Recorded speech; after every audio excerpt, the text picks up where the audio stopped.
Good day, everyone. We are the Blue Pigs. Our topic is about foodborne illness.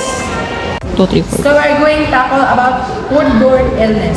Foodborne illness occurs when people consume contaminated food or drink, caused by bacteria, virus, and parasites, while others come for harmful chemical or toxin. Although many think foodborne disease are mild, they can lead to serious health complications, especially for vulnerable people.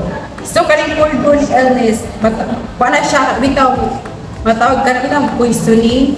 Dahil kami na, hitabo ni siya, kami bitang na ipagkaon nga, na germs o bacteria. So, ang example ani is kanang kuan, kaya bitang undercooked nga kanang manok. Bitang wala siya na naluto og taro. So maka-cause na siya og kanang mahilantan ka, kalba ka, wala siya. So my topic is causes of foodborne illness. Food becomes unsafe when it is contaminated. Kung ma-contaminate ko na yung mga foods na gitaon, hindi na siya safe. Common causes include bacteria like salmonella, viruses, parasites, dirty hands, dirty utensils, and dirty surfaces. Makakos na ng foodborne illness. And next is spoiled or expired food, makakos ko na.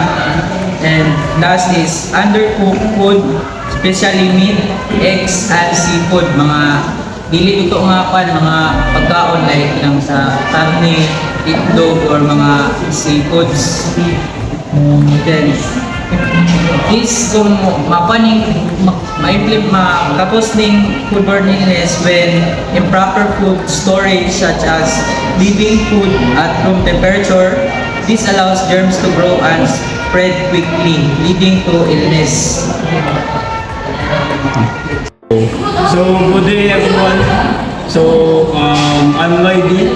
I'm Divine. So, we are report about the part of symptoms of foodborne illness. Divine. Symptoms may appear within hours or days after eating contaminated food. So, appear pa na sa dili ka madiritso o di ka madiritso o nakaipamatyon kay mga appear pa sa pila ka hours or days, then contaminated food. So, there's 5 symptoms or common signs of foodborne illness. Which is stomach pain crunches. So, stomach pain or outcrams, it is about like when you nakakaon ka contaminated na food and your stomach will start like cramps, magkasakit na din yan. Tapos in the next is diarrhea. So diarrhea, which is mo na ni agatong nasulod na sa yan yung contaminated contaminated na food, then like mo start na kalibangan na kay gasakit yung tiyan. So the next is vomiting. Vomiting is for me, vomiting is kanang like nikaon ka kanang like contaminated na food, then like wala na nga yung tiyan tas imurang gisuka. So that is vomiting. So and fever. So fever mo na ni-react na yung lawas nga na-affect nakatungkan contaminated gikaon. So nag-start na yung lawas nga nakasakit kasakit na ka. So and the last is nausea. So nausea parehara ni siya sa stomach pain or cramps, or na siya like parehara ni siya mo cramps yung iyan nga like kagatoy kaon na contaminated food nga dili siya naangay sa diyan. So You that's not feel well, not comfortable. So that's all. Thank you. Good day, everyone. I am Marky Andito naman. I am Junal Gadi. And our topic today is global impact on people at risk. And global impact on people at risk. According to the World Health Organization, millions of people get sick each year from unsafe food. Foodborne illness affect health productivity, and even the community of our country. And our expectation is, million daw mga tao nga magkasakit agad sa mga unsafe food and foodborne illness nga ginisakto sa pagkaluto ay maka-affect sa health or maka-cause sa disease sa atong lawas and sa kuan.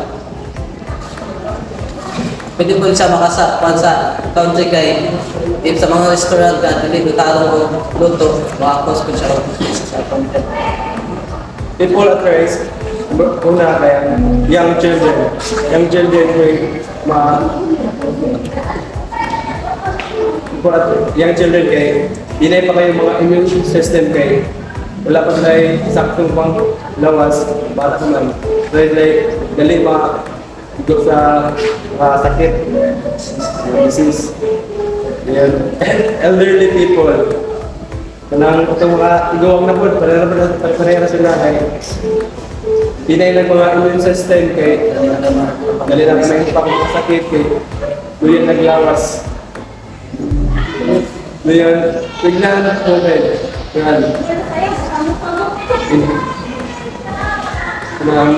Dali na po sa nagpiktuan kay na sila ay dalang bata. Ayun. Porto, dali na ako kayo. Hinay po sila kuhan immune system kay agad sa pregnant sila.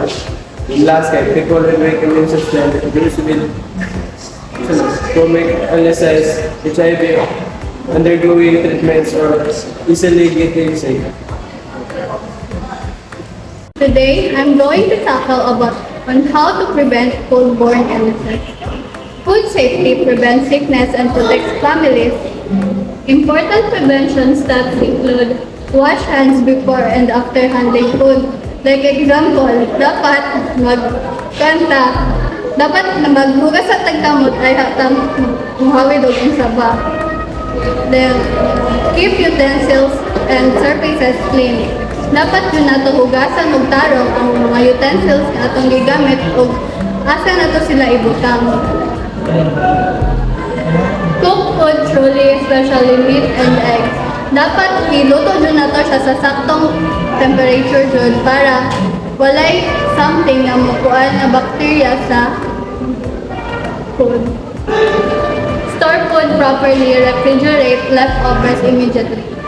Dapat ibutang dyan nato sa mga refrigerator or dili tabunan nato ang mga pagkaon nga mga na kuan na nato. Dayon, avoid cross-contamination.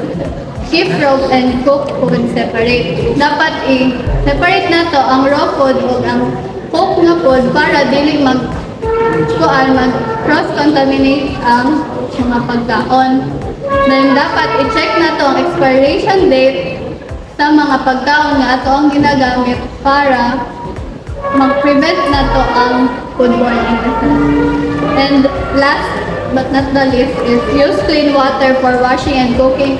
Following these steps reduces the risk of contamination. That's all. So, why food safety matters? Kasi it affects atong sa mga tao nga magkuhan sila og siga na possible nga na mamatay, na mga hospitalized. So kapag dili nimo masunod ang food safety matters kanang maaaring magdulot siya sa foodborne illness. Dayon paghuman kanang especially karon sa atong hospitality world kay para para daghan og tawo sa inyong store kailangan nga safety ang inyong pagkaon. Masaligan mo sa mga tawo. That's all.